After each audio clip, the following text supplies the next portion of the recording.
numbers are there, and then you say their name because you're live and you're like, ooh, I don't know how to say that. Okay, so he's saying, what is the interest on an IBC policy? What is the interest on IBC? I think that's what it says, kind of far away now. Cool. So it's a good question.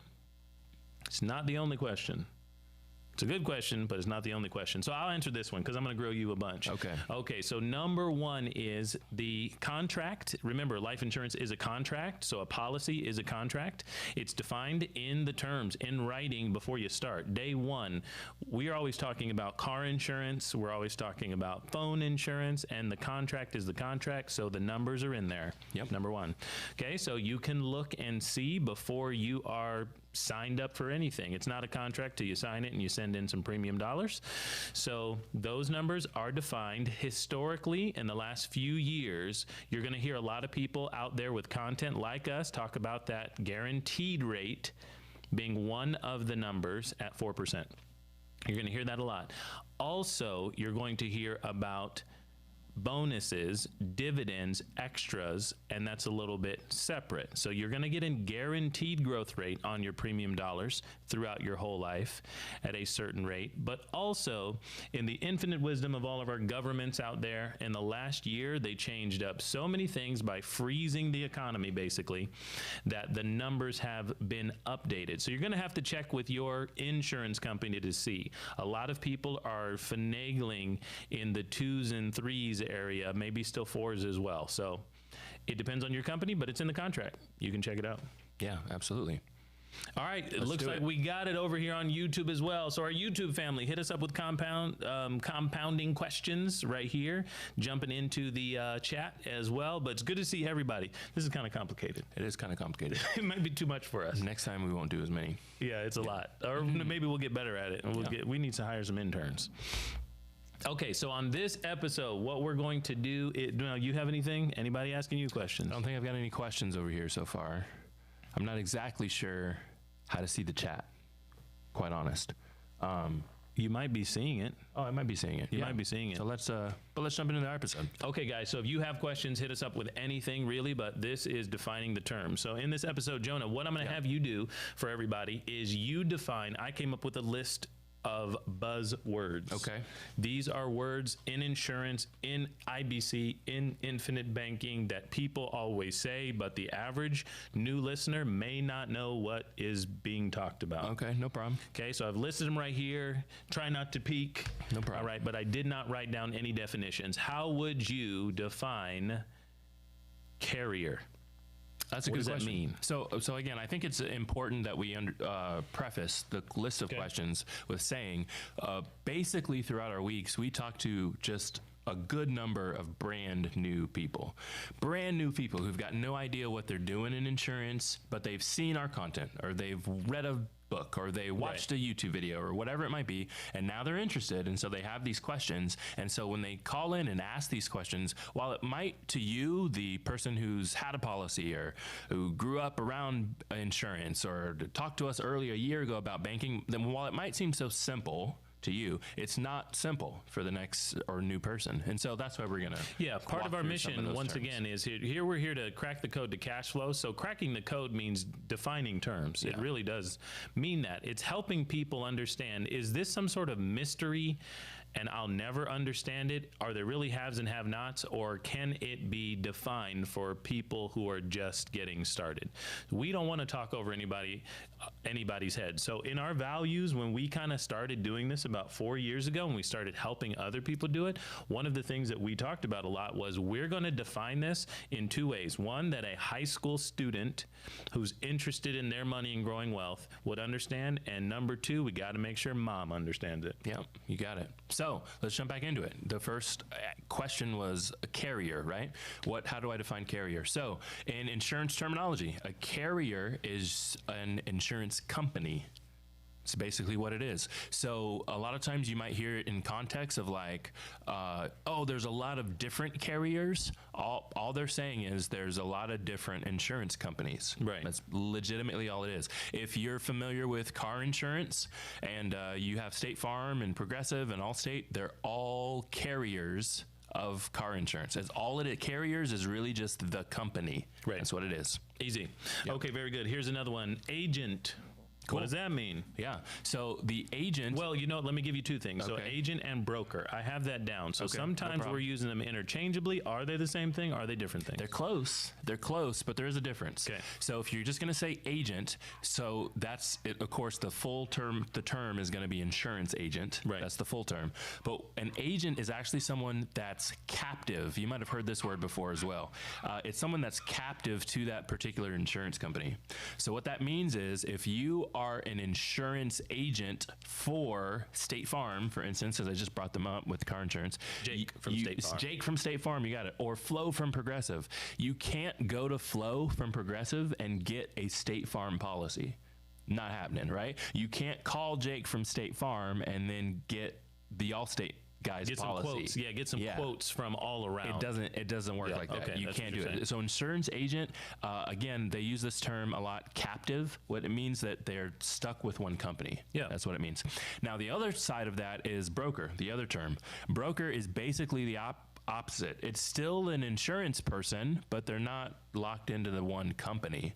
So you can call the broker and he can go, well, I can look at Allstate, Progressive, and State Farm and tell you which one's going to make the most sense for you. Now, I keep saying these insurance companies that you guys are all probably tying to car insurance, but that way I could give you some companies that maybe you're familiar with. I could use life insurance. Again, these companies do almost everything, but they're known for life insurance. That might be Northwestern Mutual or Mass Mutual or New York Life. These are all life insurance type companies, but it's the same deal. An insurance agent for New York Life cannot give you the Northwestern Mutual policy. Not a chance. They can't shop it around. They can't define it. But They're the not broker, exactly sure. an insurance broker, can actually shop Northwestern and Penn and Mass and New York Life, and he can tell you which one makes the most sense for you. Yeah. So once again, insurance companies do some different things. Most of them do lots of different types of insurance policies. And we're always mentioning Jake from State Farm and Flo from Progressive in half of the conversations you might see us do, just because they do a lot of marketing, so you understand what we're saying. Well, just like you said, high school student and mom, right? Yep. So if you got to explain to those people and you say Jake from State Farm, they're just probably not confused. Yeah, they know what we're talking about. Yeah. That's and all. Jake from State Farm, yeah. Okay, we got a good question over here on TikTok, Jonah. Okay. So I'm going to hit you with that, or I'll define it. Okay, here. no problem. We go into our next one, and it was, how does a whole life, I know you can't hear me, how does a whole life differ from a UIL with infinite banking? Okay, UIL. Repeat it into the microphone. Okay, so how does a whole life policy different from a UIL? So first off, is there such thing as a UIL? I guess that would be a universal index life policy. Which is not a thing. Which is not a thing. I guess the other way around is a thing. Indexed universal. Yeah, so IUL is probably what they meant there. So you'll see those terms out there a lot. Yeah, it's probably just a typo. Just want to make sure people, we're defining it. So UIL, it's really IUL. What are the differences? Well, in general terms, they are both permanent products. Okay, so when we're talking about life insurance, we're talking about term and permanent. Okay, permanent products will umbrella universal, index, and whole life. Now, we at the Banking Bros at the Cash Compound are only using whole life policies and not index universal life policies. And there are several reasons for that. One of them being, the simplest way to say it in one sentence, the guarantees. So the guarantees are guaranteed in whole life. The product and the contract is completely, fully backed by the company. There's no outside forces that change those dynamics, and there are no what ifs. Right. Index universal life policies are connected to indices, and indices are market functions that is not guaranteed by the company. So there are variables. Several of those variables are great, potential growth. Several of those variables are not so great, potential fees, commissions, or losses. So we don't use those. So I'll define it like that. Yeah, that's a good definition. I really like that. Cool. All right, next one, Jonah. Tell us about cash value. What does that mean? I love cash value. All right. This is a great definition. So cash value is something that only applies to permanent life insurance products. I don't Right. think I've ever heard cash value used in any other Context. sense, in any Yeah. other context. So it's only going to apply to a permanent life insurance product. And what cash value is money, dollars, that the insurance company is awarding to you, the owner of this policy, to be able to use. Right. Cash value. Cash value. So another word for that, or you tell me, does it work to say if someone says, I have money in my policy, are they saying cash value? Ooh, that's tough. They could be, but it would be more clear to define it as what money you're talking about. Sure. Right? Okay. Because what we're saying with cash value is money that's been awarded to you from the insurance company. You can say it a lot of different ways, honestly, but when you Okay. say it like that, that kind of brings up the mindset of, oh, there could be other dollars in here as well, which there are, and we can talk about that. But so does that make sense? So if someone says Okay. there's money in my policy, I kind of got to ask, well, which dollars are you talking about? Sure. Because Yes. there's more than one kind So of here's pool another going on question here. then. Right. So if someone says I have equity in my policy, are we talking cash value? We are talking cash value. If they say I've got equity in my policy, they're talking cash value. Okay. Yes. So most of the time, obviously that's what we're talking about. We're just trying to help you out there, because when you see other people talking about this stuff online in the comments and the DMs, it's helpful to know if we're talking the same language. Yeah. So those are some interchangeable words for the most part, but sometimes you got to watch it. It's confusing because you got to really define it, right? Because Yeah. think about somebody with a term in policy. We don't talk about those too much, Right. But that person can say, I have money in my policy. It could, but you can't get it out. Yeah, Right. I mean, that it's, just means I mean, something but you're not different. Yeah. wrong, right? You see what Yeah. I'm saying? You've been paying. Or they could say, things like, this is how much my policy's worth, right? Which is a different. Which that is could mean like different. Which is like, okay, you got to help me out. What Yeah. do you mean by that, right? Yeah. Because it can go so many different ways, Right. So Good call. you got to be careful, but yeah. All right. How about our next one? Premium. What does that mean? Premium. So normally premiums are associated with exactly what you're putting into the policy or paying the policy for. So again, I'll relate it to some other insurances. So let's not do car. We always do car. Let's do phone insurance. Okay. So I've got phone insurance actually, and it costs me $2 Apple Care. a month. Yeah, I think it costs me $2 a month. That is my premium. It's the cost of the insurance. Got it. That's the premium. And of course, insurance, let's back up a big 10,000 feet here and just make sure we understand that insurance means that I'm transferring the risk for a cost to a third party, and if there's a loss, they'll cover it. That's the basic idea. That is correct. Yep. Yep. Okay, cool. And then we move on to death benefit. Perfect. Pretty simple. Most people understand this one. Some people get confused, but if that's you, let me define it. Death benefit is the money that is being paid to your friends, family, church, or charity after you pass away. That's what it is. Okay. Now, what if the policy's not on me and I pass away? You said after I pass away. I'll be more clear. It is the money that is being paid to the beneficiary, which can be friends, family, church, or charity, when the insured person passes away. Okay, insured person means where are they in this equation? What does that mean, insured? Sure. So where are they in the equation? I'd honestly tell they're in the middle. But what that means is that it's the person who the policy is written on. Now, the person who the policy is written on does not have to be the same person who pays for the policy. Sure. I can pay for them for my children. Yeah, absolutely. I pay their broke. But the death benefit only pays out to the beneficiary, friends, family, church, or charity, when the insured person, the child, passes away. Got it. So death benefit is when the insured body passes away, and the money that gets laid out to beneficiaries. You got it. That's so death benefit. That could be confusing, right? Because if you're paying it for the children and you pass away first, policy's still intact. Policy's still going. Still going, right? Yes. So now we need somebody else to pick it up and run with it if they want. Right. Okay, so when people say face amount of a policy, what does that have to do with the terms we just defined? Face, a lot of times, Without being too complicated, a lot of times face amount and death benefit are interchangeable. They're saying them and describing the exact same thing. The exact same thing. Okay. So sometimes as well, so I'll jump in and say policy value, sometimes people are meaning death benefit or face amount. Yep. It's the amount that the company has promised to give out when there's a loss or if there's a loss.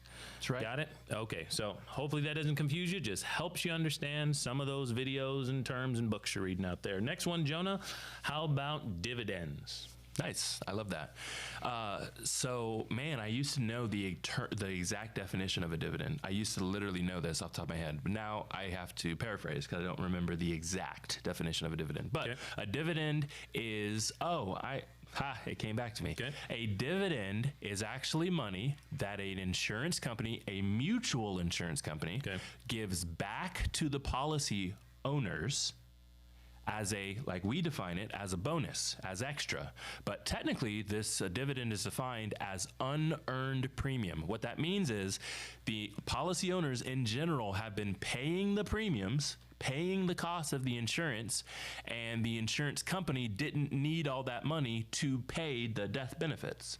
Right? Because you pay the insurance for the benefit. Yes. So even for phones, I pay the insurance for the phone, for the benefit if I crack my phone. Well, if we all do that in the US, but not that many phones crack, the company made money. Now, if they're a stock company, they're keeping the money, giving it to the stockholders. If they're a mutual company, they'll give the money back to you because we didn't earn it. Right? We needed the money to pay the cost of the phones. We had more money than the cost of the phones was. We didn't earn it. Unearned money is what it is. And so that's the technical definition of a dividend. Money that they're giving back to you because they didn't earn it. They didn't need it to cover their needs. We like to define that as a bonus, as extra. Of course, the reason we do that, because in the infinite banking world, we're going to be able to recoup, recapture, reuse that money, put it back in our banking systems, and grow our values. You got it. So, reminder for those of you who are just joining us out there, if you're there in live land, we got TikTok over here, Banking Bros people. We got Cash Compound over here, Instagram folks, and we're live on YouTube as well at the Cash Compound. We are so excited to be here, going live for you Tuesday afternoon in November, and we are helping you define the terms. When it comes to IBC, our videos, and what we're talking about, growing wealth, we want you to be informed. So we're breaking it down step by step. Throw us some questions out there. Don't forget that we are also recording this as a podcast episode. So if you haven't seen our podcast or realize that we do one, it is the Cash Compound podcast. And of course, that's available on Spotify, on Apple Podcasts. Wherever you like your streams, Wherever you like your streams. Right. So we're in a couple of places right now. So we may not do it like this every single time, but we do tend to record on Tuesdays, release our podcasts and video on YouTube on Fridays normally, but it's Tuesday right now, having a good time, and I'm peppering Jonah with some terms. We got to get the glossary going. So if you have thoughts, comments, questions, go ahead and hit us with anything, but we're moving on to our next one. Jonah, tell us a little bit about loans. What are loans? What do we mean by that? I love that. So in order to define loans appropriately, I think it's also important that we define withdrawals appropriately. Now, loan, let me start there. A loan is when you use someone else's money. It wasn't your own. Right? So they've loaned it to you. Now, generally speaking, loans also require payback. Loans also require you to give the money back to the person who loaned it for you. If someone gives you money and doesn't require it to be paid back, not a loan. That's called a gift. It's called a gift. It's right? Merry Christmas, so Mr. Potter. Loans mean I took the money and I'm going to be required to pay it back, or at least to pay interest on the money that was given to me. That's a loan. And I said it's important that we define withdrawals as well, because it comes up a lot when we talk about banking. Of course, a withdrawal is when I use my own money, right? Withdraw is I had money somewhere and I withdrew some to use it. So that money has been taken out of that pool or bucket or bank account, and I'm going to use it for myself. So that's what we do a good amount of time, is define the difference between withdrawals and loans, because of course we're teaching you with banking to use loans. Loans is much better than withdrawals because you still get the purchase, that thing you needed, but you didn't have to interrupt the growth of your money to do so. Now, generally speaking, with a traditional bank account, I'm not going to say a loan is better than a withdrawal. We can talk about it. I personally think there are some pros and cons to both ways. Sure. But with banking, when you own the banking institution, then I'm going to absolutely say 100% pros that loans are going to be better than withdrawals. Yep. If you own the banking institution. You get to still participate in what that system allows. Like you said, Yep. we're taking a loan is we're accessing the value of something.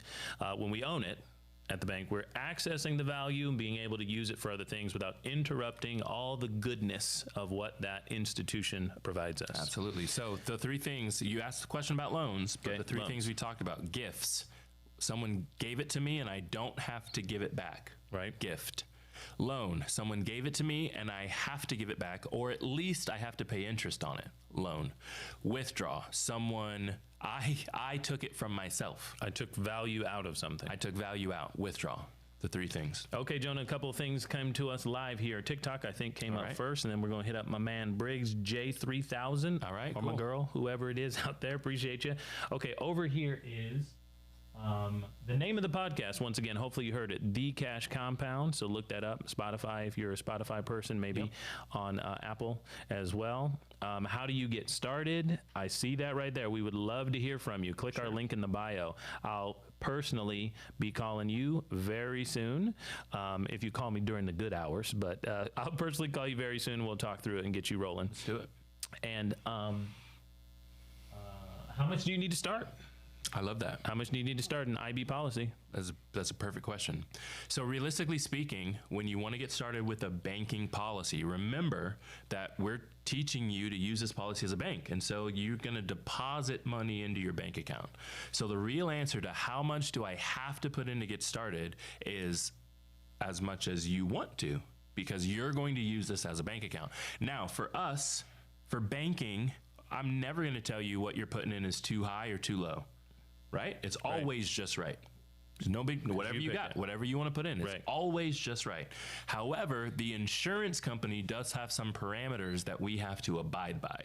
And those parameters, generally speaking, are 10 times your age monthly. That would be like your minimum threshold of deposit. Okay, that's a minimum threshold. So I'm 37. Yep. So if this cat out here is 37, okay, then you're saying $370 per month would be the minimum threshold that would be allowable. That would be correct. Your age 37, times it by 10, add a zero for all those at home, right? 370, that was what you would have to put in monthly. That's your minimum threshold. You can put in way more than that if you want to. So another thing that I'll say about that. You can't really do less than that to meet the insurance company's requirement. It's not my role. So for us to help you and broker that deal, we'd love to be the ones to do that for you. We're going to need you to come up with that type of premium. On a monthly basis, that's the number. If you multiply it again by 12, $4,800 or whatever it would be for me, then you've got your annual number if you'd like to do it annually. Doesn't matter to us.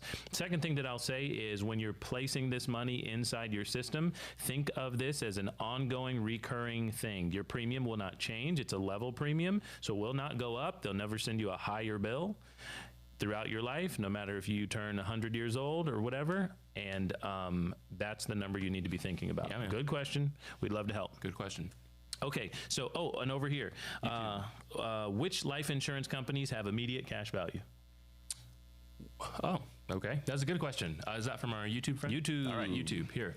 Which life insurance companies have immediate cash value? That is an awesome question.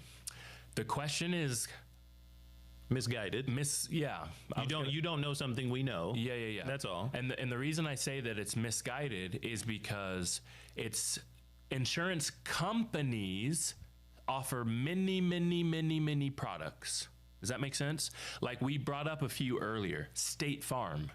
I mean, like I'm not even trying to be rude or anything, but if you go to statefarm.com, there's going to be a bunch of tabs at the top. They offer a lot of stuff. So it's not saying, so I can't sit here and say State Farm will give you cash value right away. Well, not if you buy car insurance from them. Right. So think of it like this. If you go to the clothing store, you're going to go to the clothing store, whatever you like. You're going to go to the mall, hit up some J. Crew, some Banana Republic. Hey, which ones offer pants? All of them? Right. All of them offer pants? Like, what are you asking for? You know what I'm saying? Exactly. So that's all we're trying to say here. So let me going. define Help your them. question a little bit more, because I think this is the question you're actually trying to ask. If I want to do banking, is there a particular company I should use, or particular companies that are going to offer me the most cash value or the fastest cash value? I think that's what you want to ask. Of course. Okay. And to answer that question, I kind of have to go back to my original question in saying it's actually not about the company. It's about which product you have from the company, and most importantly, how that product is designed. Right? Does that make sense? Because if you go, I won't even say that part, but it's about how that policy is designed. What we do here at the Cash Compound, the Banking Bros, wherever you're watching us, is design policies for banking. So if you call us and you say, I want to get a policy started, we're only going to give you a policy that's got immediate cash value. There you go. So I said we're only going to do that. I didn't say you have to have this company. Because it's not actually about the company, it's about the product and getting it designed appropriately. So now if you go down the street to the local life insurance guy and say, I want a product, I want a company, I want whatever, a banking policy, and they don't know what they're doing, I can't vouch for them. Right. And you might not have cash value right away. But here, that's all we do. And so it's going to work like that. And it's not actually particular to the company. It's not. So you just need to be working with someone that is going to help you get what you want. And that's all we do. So we only work with companies that allow this. We work with ones that like us doing this. We work with ones that give cash value right away, because that's all we design. Good question. All right, let's keep going. We're getting lots of good stuff here. I think we got some more questions over here on TikTok community, but let me, tools. We mentioned tools a lot, and sometimes I'm on the phone with folks getting folks started. If you've been inquiring with us about getting started, most likely you've talked to me in the last 90 days. If you're kind of new to us and we talk about tools, things we provide, things we offer, what does that mean? Why is that important? Jonah, help them out. Yeah, so the tools, when we say tools, we're talking about the help that you get after you get started. That's actually one of our claim to fames here. Making sure that you're not alone, you're not by yourself. It's not a set it and forget it when you get started with one of these banking policies. And so when we say we have tools for you, we can offer you complimentary tools, we're talking about the help that you get once you get started. So that could look like spreadsheets, charts, graphs, conversations, Zoom calls, video conference, right? It's the help that you get is what we're talking about. Now we have some specific charts and graphs and sheets that we think are really helpful. So we'll make sure you have them. But realistically speaking, we're just talking about you will be helped. You will get the tools you need in your toolbox to help you be successful, to help you build what you want to build with this banking system. Well, that's what we're talking about. Yes, good point. So I'll remind any of you out there who are in the process of getting a policy contract set up for yourself might take about 2 months. Remember, the tools are coming. We need them to issue the policy from the company, the carrier, to have us your custom numbers. We want to help you out with these complementary tools with your custom information. So once the policy is in force, then we're calling you and we're saying, hey, let's chat. Okay, over here, we're saying, okay, so I put $370, and we're going back to this one, Jonah. Okay. I put $370 in for premium. How much can I take against the policy right away?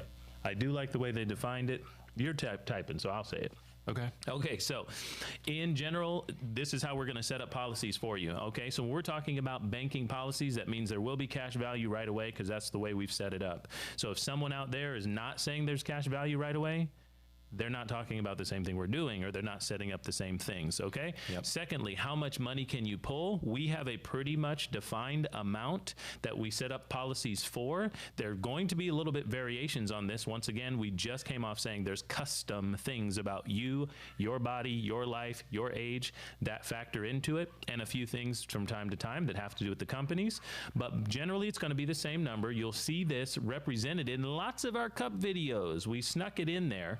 And the reason we kind of sneak it in is because it's actually variable. We can change it. But we like to define it around 50% of the amount of premium you put in the worst year of the compounding contract. Year one, by definition, has to be the worst year if something is compounding every year, right, Jonah? Right. So if I hand you $1 and I said this will compound for a century, which year will you have the most money? Year one or year 100? 100.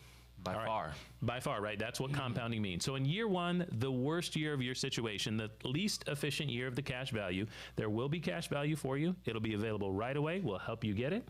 And generally, it'll be 50% of the premium you chose. So if it is $370, it'll be half of that each month in year one until it goes up higher in year two. Not your premium, but your cash will always go up. Yep. Okay, so hopefully that's helpful for you. Once again, somebody asked, how do you talk to us? Hey, we got custom questions. I'm ready to go, or I'm not sure I'm ready to go. Hit the links in the bios, okay? Hit the links in the bios. That's how you get on their calendar schedule, custom conversation, absolutely free consultation. We'll answer your questions. We'll make sure you know the truth. And if you'd like us to move forward with you, boom, we'll help you do it. Appreciate you guys. Okay, got to keep going. I think I have another comment. I'll make them wait for 1 minute. Okay, retirement. That comes up a lot with people who tell other people they should do IB, infinite banking. Somebody abbreviated it, so I got to define terms. That's all we're doing today. Infinite banking. IBC, infinite banking concept. Yep. Okay, cash value, CV. IUL, index universal life. WL, whole life. Now, help us understand what in the world retirement means. Lots of people who talk about this bring that word up a lot. Sure. Retirement can mean, retirement is, in my opinion, can mean so many different things because it's what you define it as. So here's what I would define retirement as. Retirement is when you choose to no longer work. That's not what I want to say. It's not how I want to define it. Retirement is when working for money is not the way income has to come in for you to provide for yourself. I mean, I like that, but I was going to say, close to that. I was going to say retirement, man. If I say the word, I kid you not, I say the word retirement a good amount on the phone when I help people. Okay. I always tell them, I'm going to say this word. I'm using air quotes at my house right now. Oh. Retirement. Okay. Because you actually do it? Whatever. No, I tell them I do it. I tell them I do. LOL, not really laughing. Yeah, I do it sometimes. But I tell them air quotes because it means so many different things. Right. So what we're saying, what we don't mean. When we're talking about it, what does retirement normally mean out there that we don't Retirement generally, normally to the world means an age. It means 60, 65, 70. It means I no longer have to work and I expect money to still be there. That's what it generally means. Okay.